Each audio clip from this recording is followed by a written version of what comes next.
Le parfum Terre de France, 100% des bénéfices au service de notre pays, présente Sud Radio Berkov dans tous ses états. Le face-à-face. Et jusqu'à 14h, nous sommes avec Alain Houpert, sénateur LR de la Côte d'Or et auteur de Lettres à mes pères aux éditions de Passy.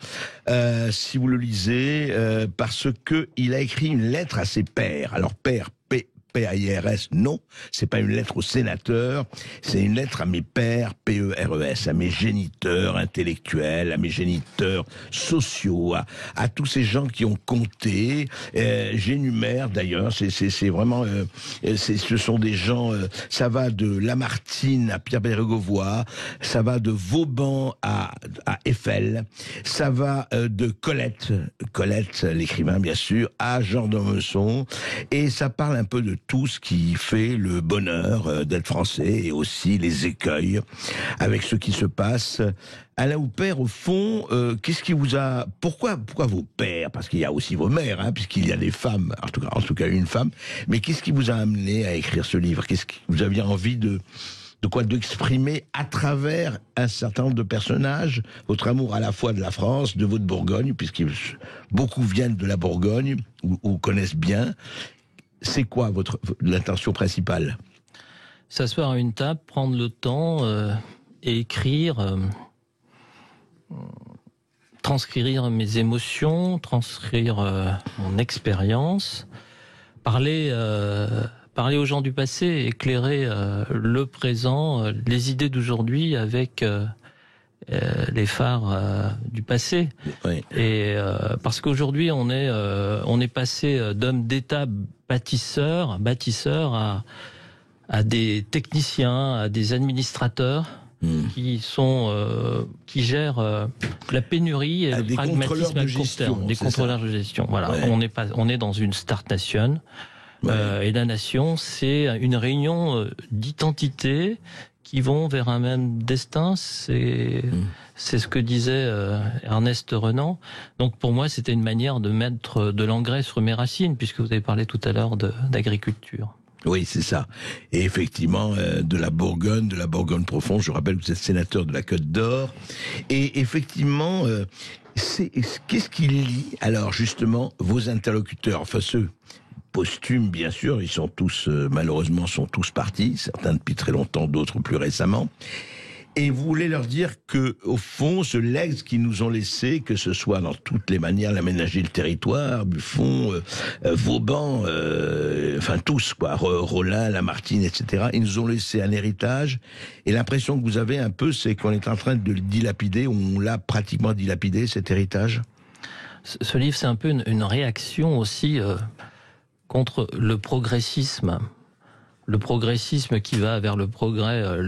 Le monde du progressisme, ça a été le monde des Lumières, mais actuellement, nous sommes face à des autoprogressistes, des progressistes auto-réclamés LREM qui vilipendent le passé et qui traitent les autres, ceux qui ne pensent pas comme eux, comme des passéistes.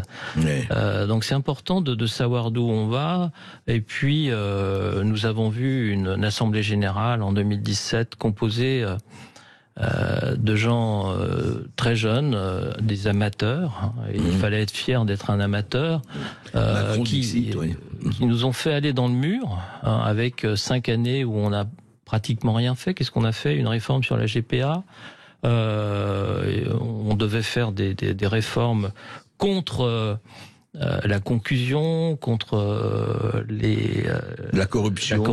Vous vous souvenez, avec une réforme de la Constitution. Oui, la République exemplaire. On n'en a rien fait, une République exemplaire qui se veut. Ce parti est le parti vraiment de la corruption, puisque on a parlé des petites culottes la semaine dernière, mais ça c'est rien par rapport à Monsieur Thierry Solaire. Oui, les petites culottes de Caroline Dubost contre les emplois fictifs. Tout ça pour effacer les sujets qui fâchent, le scandale révélé par le Sénat, le scandale des cabinets de conseil comme McKinsey, où ce sont des technocrates qui gèrent la France, et c'est surtout des technocrates anglo-saxons, avec toutes nos données qui vont à Washington. Oui, ce qui est pas mal. Alors, juste, Alain Houpert, c'est intéressant, nous recevions il y a 3 jours Philippe Fabry, un essayiste qui a écrit un très beau livre aussi, sur le président absolu, sur justement cette monarchie républicaine, devenue de plus en plus monarchique et, selon lui, de moins en moins républicaine. Écoutez ce qu'il disait. C'est intéressant parce que le Sénat, c'est le dernier bastion de démocratie, j'ai envie de dire, dans ce pays. Oui, c'est le Sénat. Voilà, c'est le seul parce qu'on ne peut pas faire des sénateurs godillots. C'est des gens qui sont en permanence en contact avec le terrain, donc ils s'en laissent pas compter, contrairement aux parlementaires qu'on sort du chapeau comme ça, qu'on fait élire dans un tout nouveau parti comme en 2017. Voilà. On hommage au Sénat en disant, vous voyez, Philippe Fabry, qui est essayiste indépendant, qui dit, voilà, le dernier bastion de la résistance, maintenant, c'est le Sénat, justement, parce que, voilà, ils n'ont pas vocation à être godillots, parce qu'ils sont enracinés, ils sont élus par le terrain. Et vous pensez que ça reste le cas? Est-ce que le Sénat reste vraiment un îlot, en tout cas, non pas de rééquilibre, parce que l'Assemblée nationale a quand même la priorité, a la primauté, mais quand même, il y a ça fait de la résistance. On n'est pas élu sénateur par hasard. On est élu par nos pairs. P-A-I-S. On est élu par des grands électeurs qui ont déjà l'expérience du terrain, qui ont été élus maires, qui se confrontent quand on est maire, on se fait plus souvent engueuler que bénir. Hein. Et j'ai été maire et je sais ce que c'est que de gérer une commune. Mon grand-père, qui a été maire dans une génération antépénultième à la mienne, me disait, quand j'ai été élu maire en 1995, la première chose qu'il m'a dit, Alain, tu es aussi et tu es d'abord le maire de ceux qui n'ont pas voté pour toi. Et ça, j'en parle dans mon livre, c'est ancré dans mon ADN. Et moi, j'ai voulu faire parler de mes racines. Et il est vrai que nous avons vu en 2017, comme l'a dit Monsieur Abri, des députés godillots complètement inexpérimentés. C'est impossible de voir ça au Sénat. Et cette génération et ce gouvernement de jeunisme a complètement tordu le bras au Parlement. Et quand le débat n'existe pas, quand le débat n'existe plus au Parlement, il se passe où? Dans la rue, dans les ronds-points. Ça a été le début du quinquennat. Et ensuite, il y a eu la crise du Covid qui a beaucoup servi au président Macron pour effacer le combat des Gilets jaunes, qui était un combat juste, le combat de gens qui ne sont pas écoutés. En Bourgogne est née l'ère cistercienne. L'ère cistercienne, les cisterciens, il y avait une phrase « avoir voix au chapitre », où les frères de chœur et les frères convers, tout le monde avait la voix au chapitre. Et c'est important que le peuple puisse faire entendre sa voix. Et il peut faire entendre sa voix quelquefois en votant pour un président, où il fait un chèque en blanc, en votant pour un député, où il fait un chèque en blanc, en votant pour son maire, où il ne fait pas un chèque en blanc, et en votant pour son sénateur, où il ne fait pas un chèque en blanc, parce que si on est élu par hasard, on n'est jamais réélu par hasard. Et ça, c'est important de s'en souvenir. C'est-à-dire que vous êtes effectivement jugé au résultat. On est jugé au résultat, puis nous, les parlementaires au Sénat, nous sommes des courroies de transmission du Parlement. Si on ne fait pas remonter la transmission, on se fait engueuler, excusez-moi, pas emmerder, mais engueuler le week-end par tel ou tel maire. Ouais. Et effectivement, donc, nous sommes dans une perspective très, très spéciale, et c'est pour ça que vous avez écrit ces lettres, donc, Alain Houpert, où, effectivement, vous faites l'inventaire de ce qui se passe, vous faites l'inventaire des territoires et des domaines, mais tous ces gens-là, ce sont des gens que vous admirez. Est-ce que c'est aussi, pour vous, un exercice d'admiration en choisissant ceux-là? Tout cela que vous énumérez, c'est ceux à qui vous écrivez, ce sont des gens que vous admirez? Vous avez parlé tout à l'heure de Philippe Valls, de Manuel Valls. Philippe Valls a écrit un beau livre sur la culture. Manuel Valls, on s'aperçoit qu'on passe d'une génération des valeurs à l'ambition, où vous l'avez dit tout à l'heure, la lutte des classes est remplacée par la lutte des places. Donc c'est un peu foutral tout ça, et ça me ressemble pas, et c'est pas ma vision de moi. Je suis plutôt guidé par pas par la sécurité, mais par la liberté. Et je serai toujours dans le camp de la liberté. Et ce que veulent les Français, et c'est la première chose qui est écrite dans la Constitution française, l'article 1, c'est le mot liberté. Absolument. Et on va en parler, on va rester dans la liberté après les informations et jusqu'à 14h. Et habituellement, les sénateurs posent des questions au gouvernement. Cette fois, c'est vous qui posez des questions aux sénateurs. Vous nous appelez au 0826 300 300. Le parfum Terre de France, 100% des bénéfices au service de notre pays, présente Ici Sud Radio. Les Français parlent au français. Je n'aime pas la blanquette de veau. Je n'aime pas la blanquette de veau. Sud Radio Berkov dans tous ses états. Et un sénateur qui parle à ses pairs et qui nous parle à nous, ses pairs P-E-R-E-S, et qui nous parle à nous. Alors, justement, vous abordez énormément de choses dans ces lettres à Alain Houpert.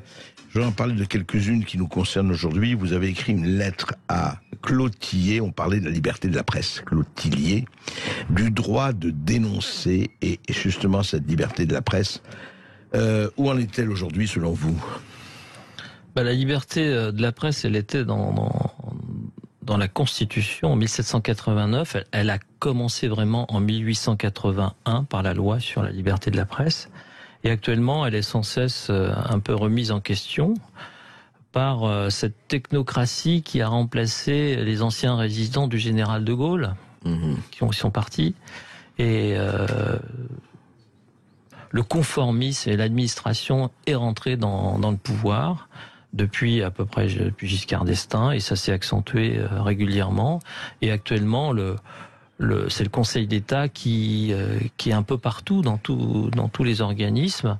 Et alors qu'un politique, c'est quelqu'un qui est une courroie de transmission, et des élus, sénateurs que vous nommez, en particulier ruraux, qui sont des élus de gouttière. Hein. Oui. J'aime bien cette expression parce que ce sont des élus du territoire qui viennent avec un sens profond du territoire, des racines, de l'identité.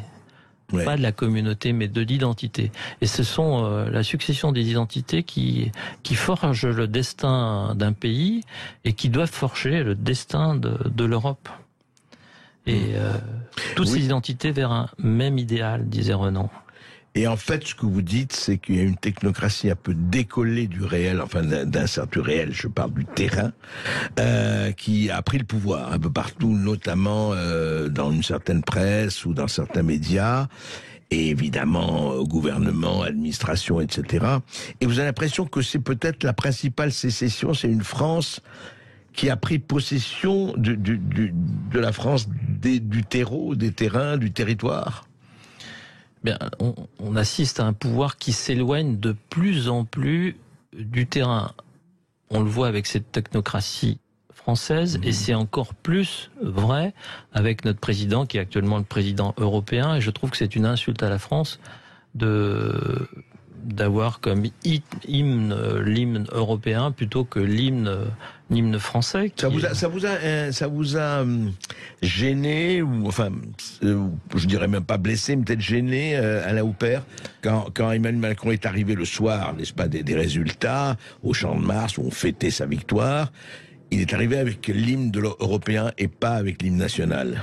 C'est un symbole, et si vous avez regardé la télévision, c'était marqué en dessous, sous TF1, image fournie par le candidat.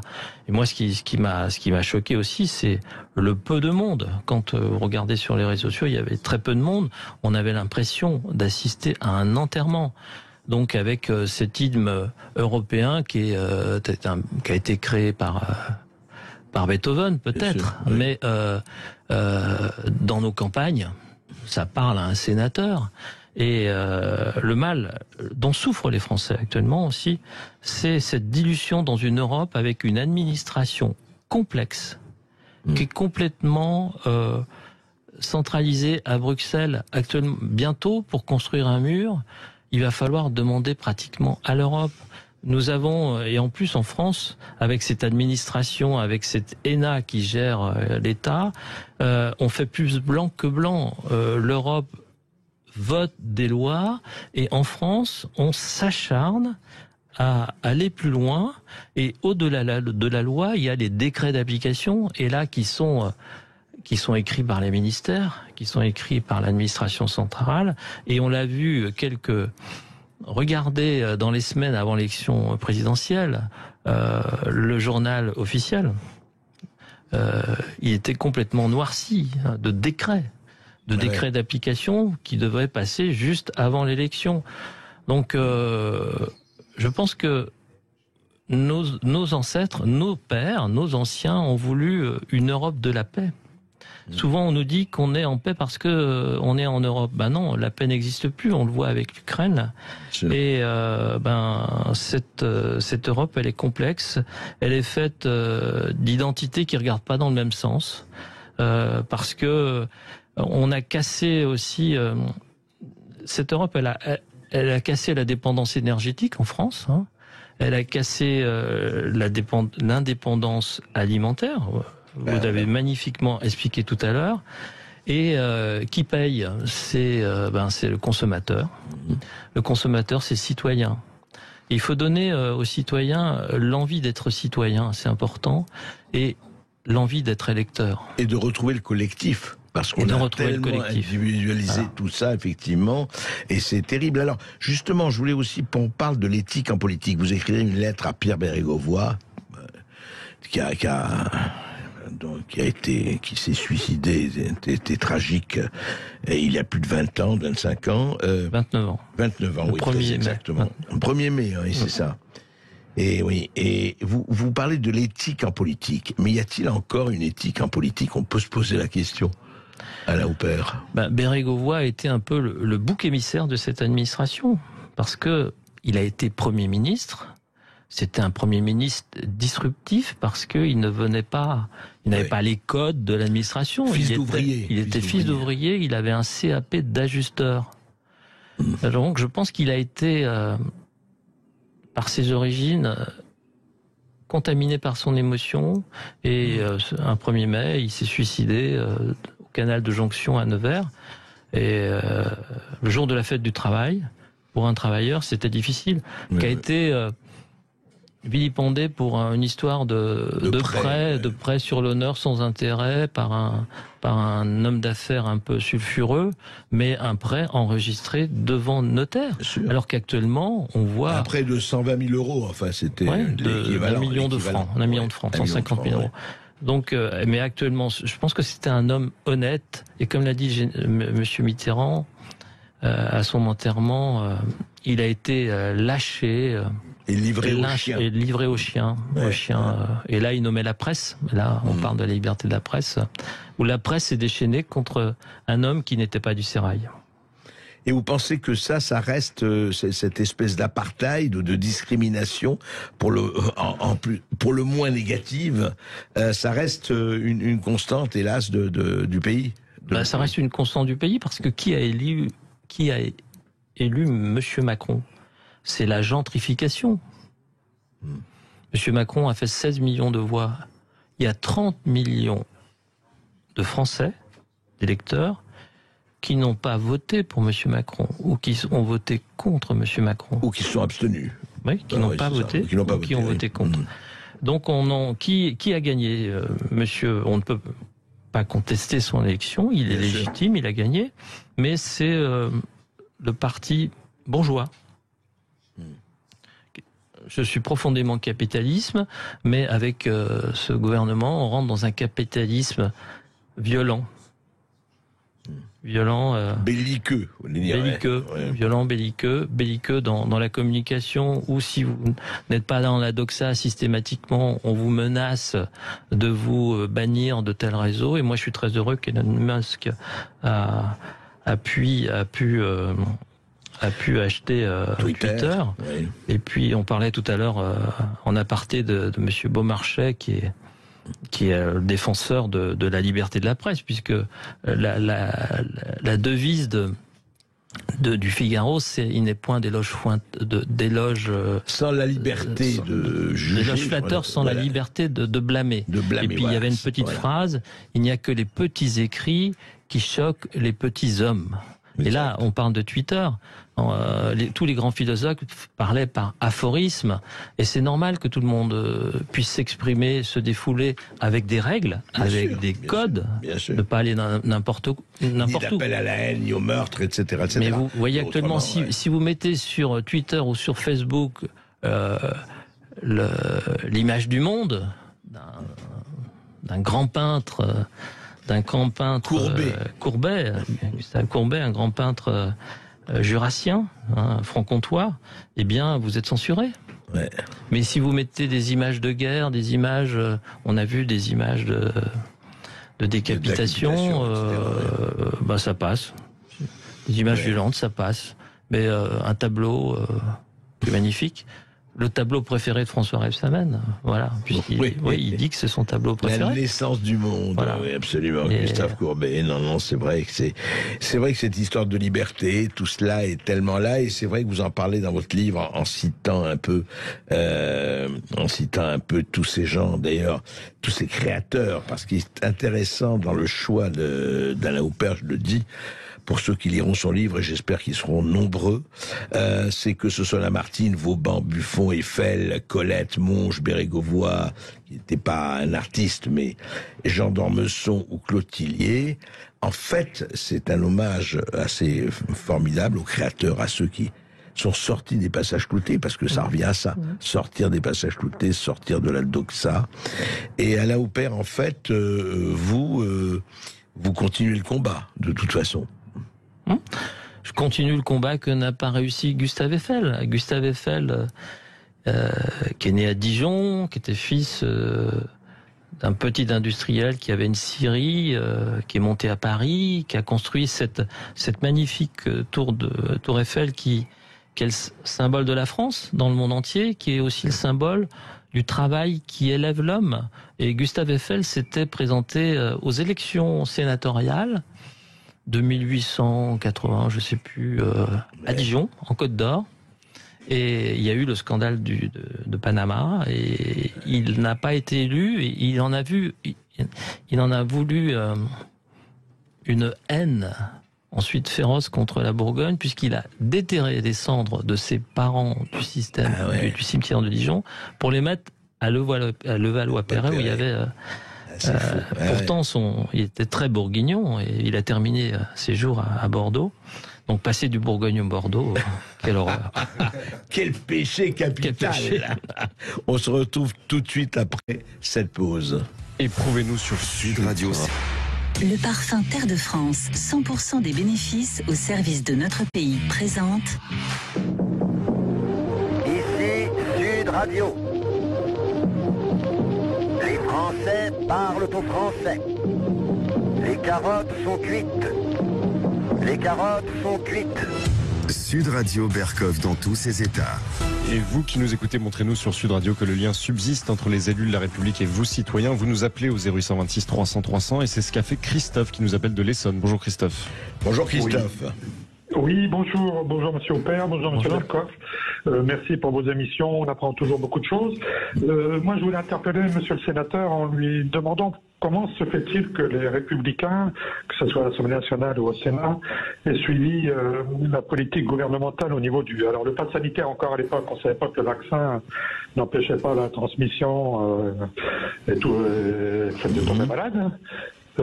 Mais pour le pass vaccinal, comment ça se fait que les sénateurs et les députés ne se sont pas opposés à ce qui m'a semblé être une mesure complètement discriminatoire, une atteinte à nos libertés? Alain Houpert. En tous les cas, si vous avez suivi un peu l'actualité, je me suis opposé complètement, fortement. Oui, très très bien. Oui. Et je pense que c'est ce qui a fait perdre l'élection présidentielle à Madame Pécresse. Je suis entièrement d'accord. Donc c'est une erreur de stratégie, et la politique c'est de la stratégie. Et je me suis fortement exprimé, et juste avant le vote, on a eu une cessation de séance et puis une réunion avec nos chapeaux à plumes qui nous ont donné des consignes, et j'avais une grande tristesse quand je voyais une cinquantaine d'amis sénateurs qui venaient me voir en disant: Alain, on voulait voter contre, on va suivre la doxa. Voilà, c'est le système du panurgisme. Ça existe aussi aux Républicains et c'est dommage. C'est pour ça que quand j'ai vu que monsieur le maire du Touquet, qui est trésorier des Républicains, se permettait d'appeler à voter Emmanuel Macron, j'ai décidé d'arrêter ma cotisation d'élu, parce que quand vous êtes élu de la République, en particulier aux Républicains, vous donnez à peu près 10% de vos indemnités à votre parti. Donc j'ai complètement retiré, parce que je trouve ça, en plus que le trésorier, pour moi j'appelle ça un hold-up.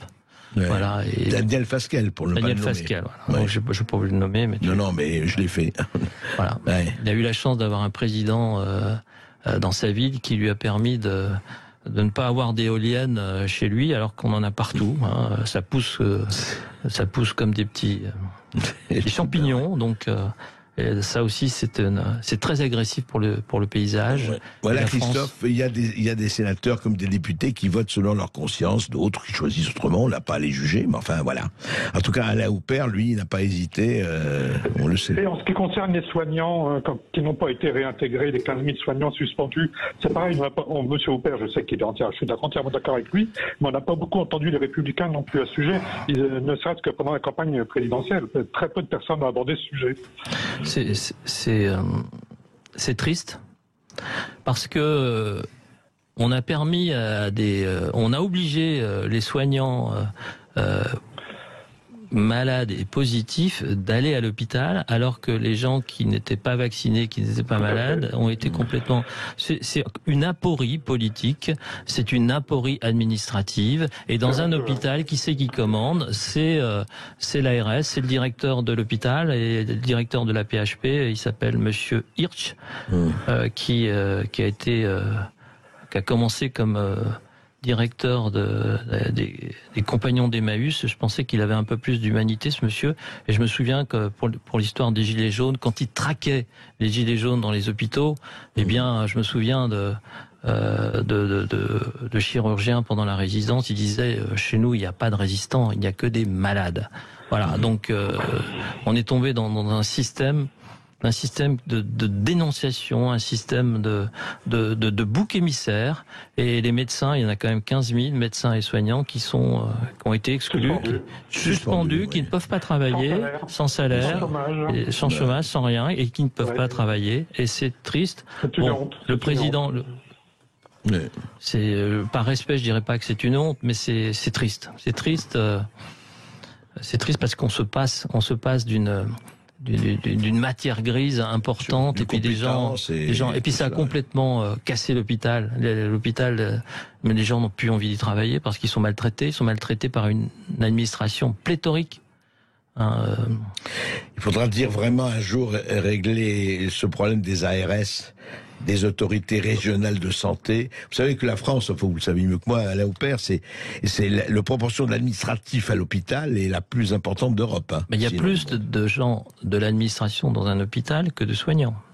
Ouais, ce qui est quand même assez paradoxal, c'est le moins que l'on puisse dire. Merci à Augustin. Merci pour votre intervention, Christophe. Nous sommes avec Manuel qui nous appelle de l'Hérault. Bonjour Manuel. Bonjour Manuel. Oui, bonjour Monsieur Berkoff. Et tout mon respect à Monsieur le sénateur. Merci. On vous écoute, Manuel. Alors, au bout du fil, vous avez un auditeur qui en a gros sur la patate. Quitter ce pays. Bien que je ne sois pas né en France, je suis né au Portugal. Mon père était au fascisme au Portugal. J'étais au début dans toutes les manifestations des Gilets jaunes qui ensuite ont été par la France insoumise, par l'extrême gauche. Ouais. J'ai fait le combat des libertés. Bref, j'ai fait tout pour alerter les gens et pour que la France se dépasse de ce verre, de l'état profond. C'est une catastrophe. Et la question que je voudrais poser à Manuel, excusez-moi, est-ce que vous avez enlevé votre haut-parleur parce que vous entendez un peu haché? Et je ne sais pas si vous avez gardé votre haut-parleur ou votre poste ouvert, mais si vous pouvez... Il n'y a pas le haut-parleur. D'accord. Allez-y. Alors, on vous écoute. Voilà, je voudrais poser la question suivante. Comment vous, M. Houpert, vous expliquez la réélection de Macron?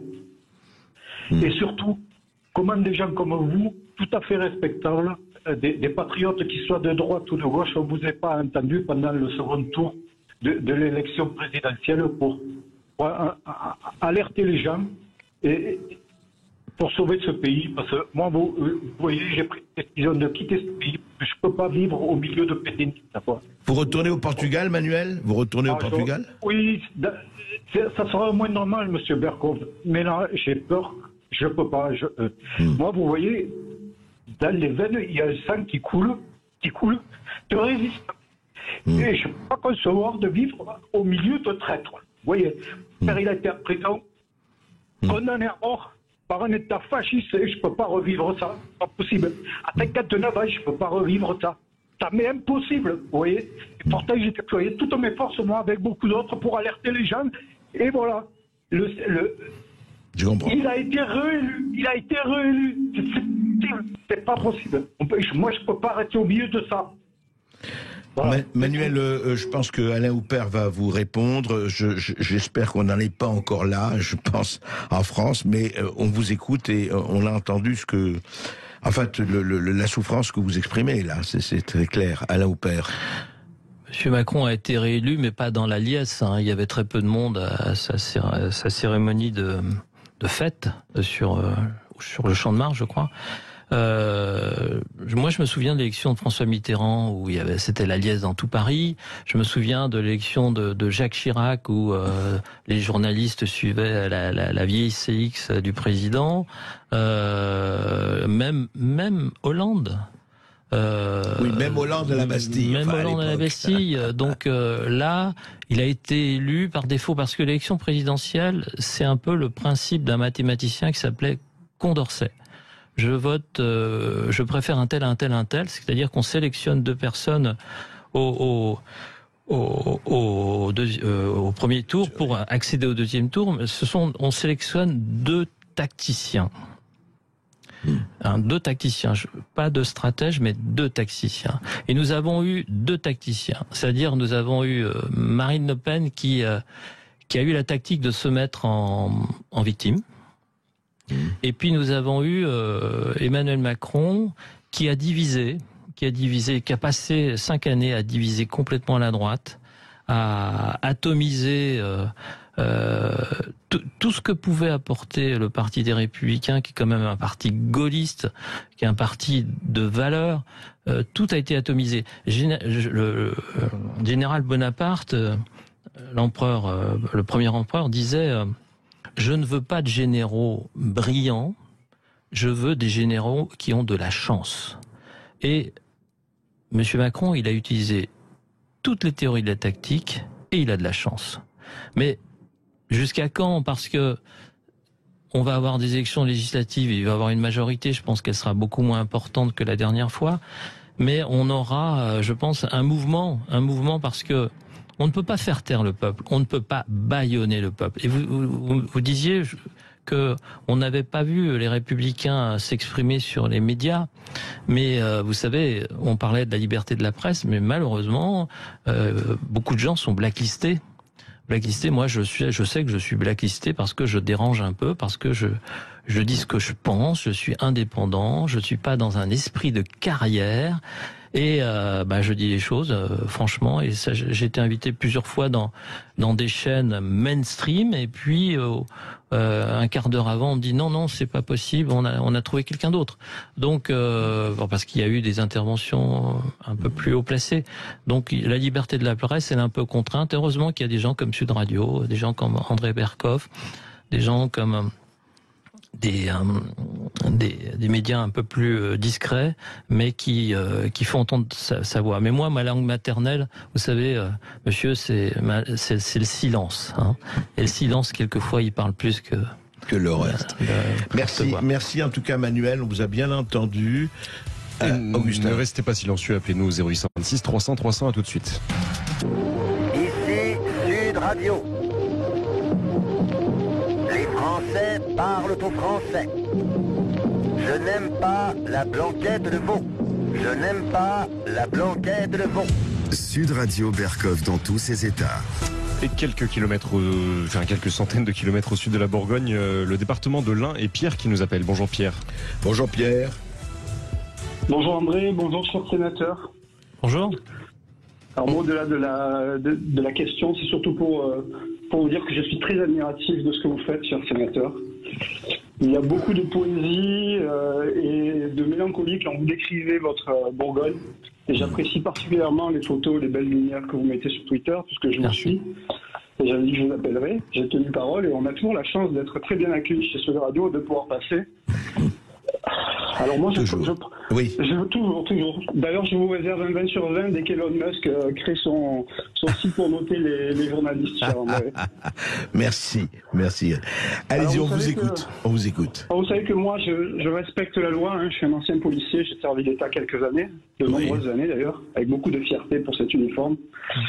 J'ai entendu l'émotion de l'auditeur juste avant et du coup ça me fait me poser des questions et vous en poser une, cher sénateur. Est-ce que vous sentez la colère gronder, la colère monter des Français, ce dégoût? Moi je peux dire aujourd'hui que je suis un homme déconstruit, alors ça va vous faire sourire, hein, je ne prône surtout pas ce que dit Mme Rousseau, mais déconstruit pourquoi? Je ne crois plus en la loi, je ne crois plus en la médecine, je ne crois plus en l'État. Aujourd'hui c'est la République en mafia qui nous gère. Pro-mondialiste et pro-européiste. On est en train de détruire notre Gaule. Moi, je suis très fier d'être français. Je me battrai jusqu'au bout. Mais est-ce que vous sentez cette colère monter? Sincèrement, je prône le respect des lois et pas de révolution. Je prône vraiment la douceur, le bien-être et le respect des autres. Mais est-ce que, sénateur, vous qui êtes sur le terrain, qui êtes un vrai politique, droit dans ses bottes, droit dans son parti, qui ne change pas de casquette pour être un gameleur comme certains le font, est-ce que vous la sentez monter cette colère? Est-ce que ça vous inquiète? Alain. J'aime pas l'expression droit dans mes bottes parce qu'elle me fait penser à Alain Juppé qui est vraiment macroniste. Un détail. En tous les cas, merci pour votre question, puis merci pour votre émotion. C'est important l'émotion parce que ce monde, il manque de lumière et d'amour. On parle beaucoup de la crise économique, de la dette, de l'inflation, du chômage en trafiquant les chiffres, mais on ne parle pas beaucoup de la crise sociale. La crise sociale, elle est due au déclassement. Les Français se sentent déclassés. Et il y a un livre très important de M. Guilty sur la France. Sur la France périphérique. Sur la France périphérique. La France périphérique, ce sont les banlieues et les territoires ruraux. Hein, c'est-à-dire que avant il y avait des villes et voilà. Donc autour de Paris, il y a ce périphérique qui est une tranchée où qui parque ce système de gentrification de Parisiens, de bobotoisation, de gens qui sont très formatés, qui sont dans la mondialisation heureuse. Pour eux, tout va bien, ils votent Emmanuel Macron, mais il y a ceux qui sont dans la mondialisation malheureuse, qui sont déclassés. Eh bien, ces gens-là, ils sont découragés. Donc, ils votent pour les extrêmes, souvent, ou alors ils ne vont pas voter parce qu'ils sont en profonde dépression. Oui, ils ne peuvent plus même exprimer leurs émotions. Et quand on ne peut plus exprimer par des mots, on est dans le repli sur soi, ou dans la violence. Alors justement, il parlait, justement, notre auditeur qui a parlé de la colère. Et il vous a posé ces questions à l'aéroport. Est-ce que vous sentez la colère monter, ou plutôt, ça pourrait être une résignation, en disant on ne peut rien faire, etc. Qu'est-ce que vous sentez par rapport à ce qui a été dit? Est-ce qu'on sent un ras-le-bol qui s'exprime, vous venez de le dire, mais dans la colère, mais quelque chose qui bout peut-être, enfin la marmite qui bout, ou effectivement plutôt une résignation passive? Moi, je viens du pays de la cocotte minute, qui est fabriquée à Slonget, à côté de mon petit village de Salive, par une entreprise familiale, la famille Lescure. C'est une des rares entreprises. Le premier fabricant mondial d'électroménager est en France, et c'est une entreprise française, bourguignonne. C'est pas mal. Voilà. Ouais. Ça veut dire Société d'emboutissage bourguignon. Donc, j'ai senti la cocotte minute. Mais actuellement, je pense qu'on n'est plus dans la cocotte minute, on est dans la soumission. C'est-à-dire que les gens se laissent faire. Et la crise sanitaire a parfaitement séparé les gens. C'est-à-dire séparer les gens de la réalité du travail, ne serait-ce que de se voir La machine à café, le présentiel, on revoit des gens. Les gens font du télétravail, ils sont chez eux, ils sont dans leur bulle. Donc ils sont plus en confrontation, et puis leur seule fenêtre sur le monde, c'est la télévision. Et de moins en moins de gens regardent la télévision. Moi, je la regarde plus. Je la regarde plus parce que c'est toujours les mêmes choses. Je regarde Netflix, et puis les séries Netflix, je le mets en version originale, donc je réapprends mon anglais. Puis je vois des choses belles, et voilà. Mais je me dis que ça va changer. Je pense que ça va aller dans la rue. Vous faites partie des forces de l'ordre.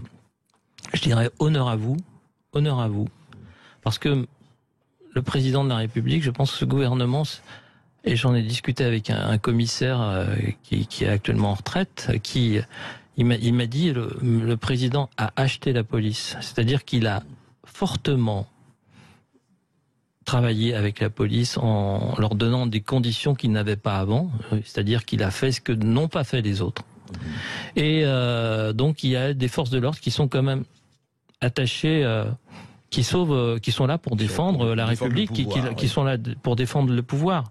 Mais à quel prix? Et on sent aussi chez les forces de l'ordre un peu un ras-le-bol. Je discute souvent avec eux, ils sont un peu décontenancés, découragés. Et je pense que ça va changer. La question que je me pose, là, quand on a vu les manifestations du 1er mai, j'ai suivi beaucoup de manifestations des Gilets jaunes. Les Gilets jaunes, quand vous rentrez dans une manifestation, vous êtes fouillé, on vous regarde. Mais les Black Blocs, ils passaient avec leur baramine. Je pense qu'ils ont bassé. Donc je pense qu'il y a une manipulation du gouvernement. Et quand j'ai vu Monsieur Raffarin, j'étais le 1er mai sur CNews, pas Monsieur Raffarin, mais Monsieur Darmanin a amputé ma parole d'une demi-heure, ma voix au chapitre, et je sens qu'il y a quand même une discrète manipulation, et on est dans la caverne de Platon. On nous projette les images qu'on veut bien nous montrer. Mais bien sûr. Eh bien, ne regardez plus le fond de la caverne, ne regardez plus l'écran, mais tournez-vous vers la lumière. Allez vérifier par vous-même. Allez voir votre voisin. Allez parler avec eux, parce que on a besoin d'amour et de lumière.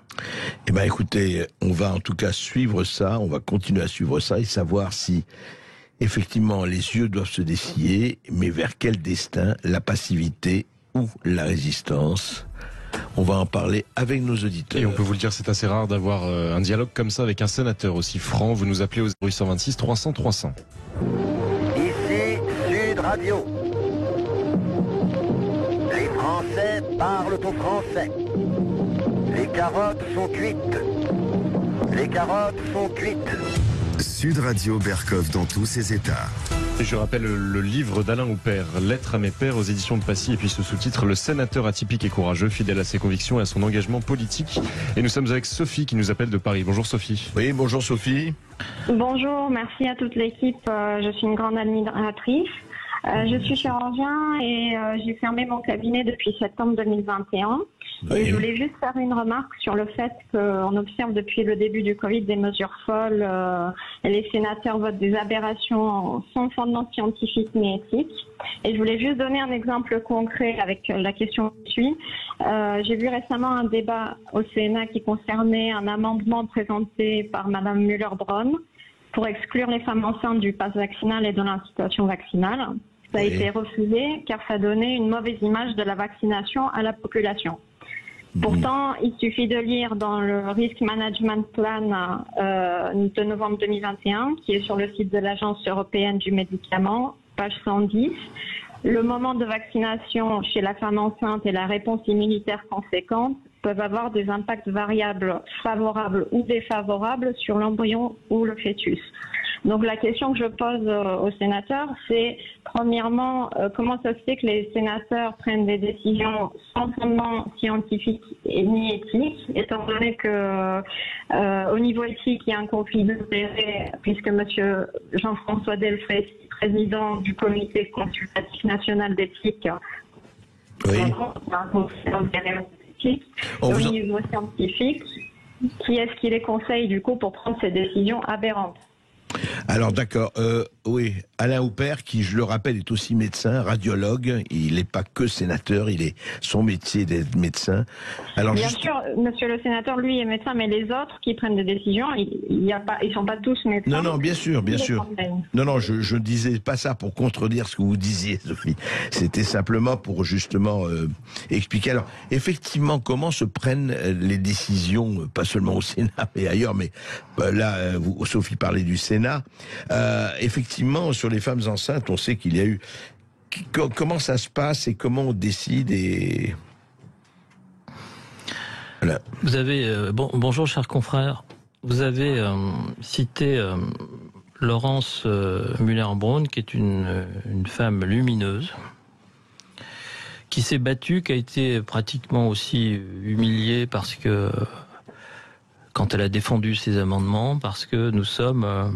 il y a aussi un panurgisme dans toutes les assemblées et la problématique de cette mandature, c'est la diarrhée législative. Je parle d'un terme médical où on est noyé sous les lois, sous les amendements, sous les choses et puis je peux comprendre que des gens, par manque de temps, écoute le gouvernement ou écoute des pseudo-spécialistes, des spécialistes, un comité scientifique dont vous avez parlé, et le Sénat a quand même beaucoup travaillé sur les cabinets de conseil et le rapport où on a accusé McKinsey, et McKinsey est au pénal, c'est McKinsey qui a géré la politique sanitaire avec un jeune issu des Républicains qui s'appelait Maël de Calan. Maël de Calan.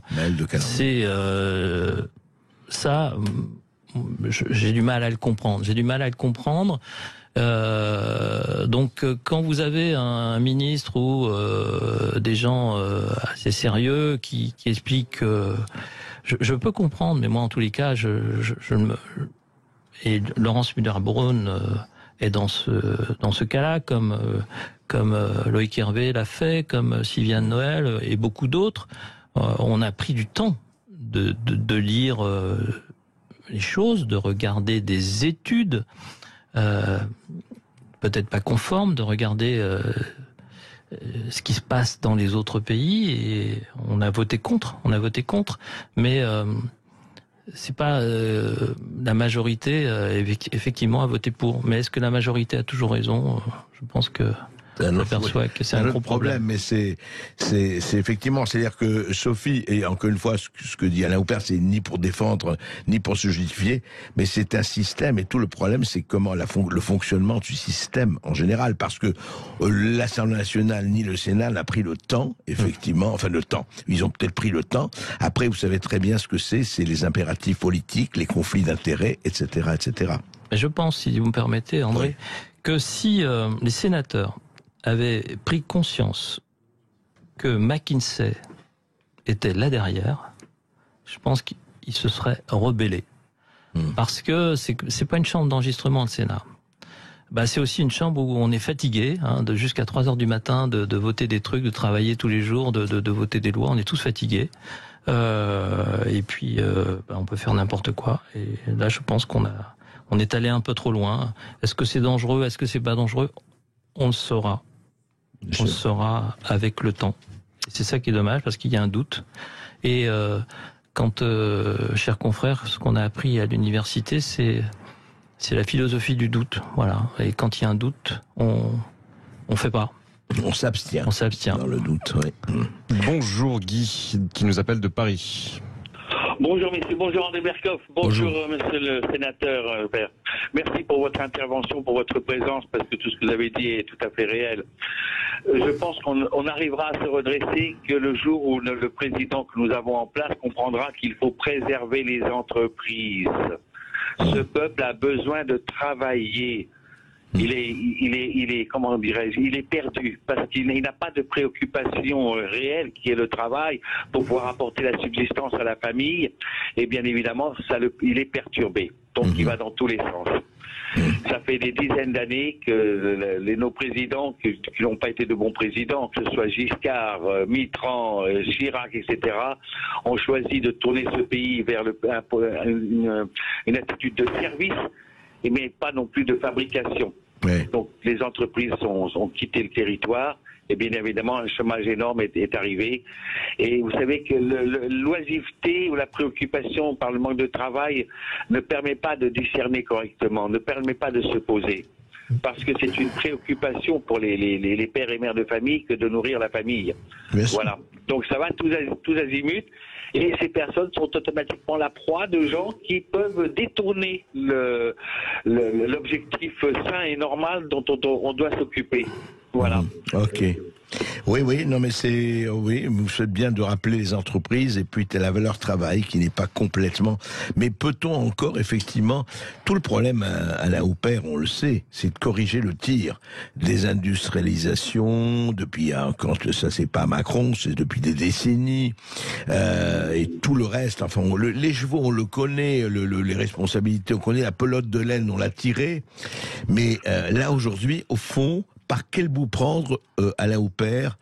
Vous avez écrit vos lettres, non pas à vos Houpert, à vos pères, je me permets ce mauvais jeu de mots, mais juste pour dire, par quel bout peut-on reprendre le fil de la pelote dans le sens positif, à votre avis? Vous avez bien exprimé que le choix du président Giscard d'Estaing, ça a été de faire une France de service.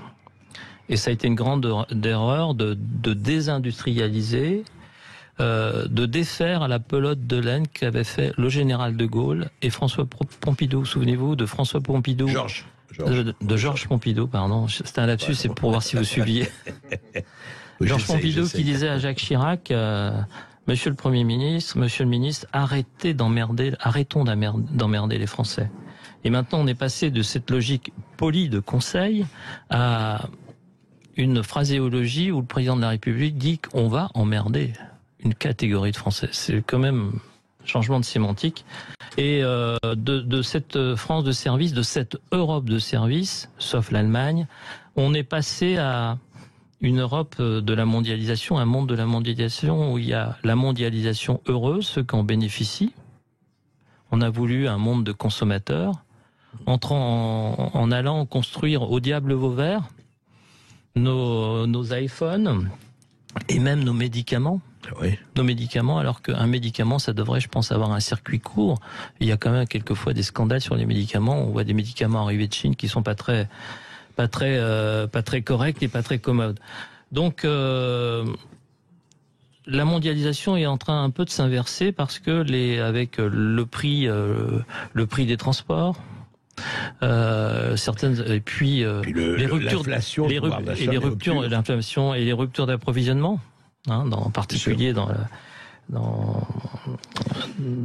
énergie, agriculture, dans les sous-traitants, les entreprises françaises commencent à relocaliser en France. Mais il n'est jamais trop tard, de toute façon. Il n'est jamais trop tard. Il faut.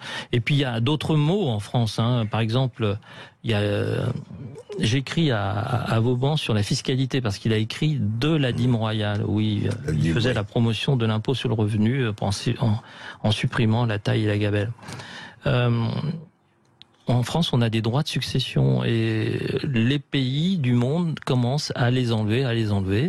Et en France, on continue à s'obstiner, à faire en sorte que les enfants sont obligés de payer pour reprendre la terre de leurs parents. Vous avez un vignoble, 1 hectare de vigne à Gevrey-Chambertin qui vaut 10 millions d'euros. Eh bien, vous pouvez pas, vous êtes obligé de vendre. Vous êtes obligé de le vendre. Et vous le vendez à qui? À un Chinois, à des fonds de pension qui eux, ne paieront jamais de droit de succession.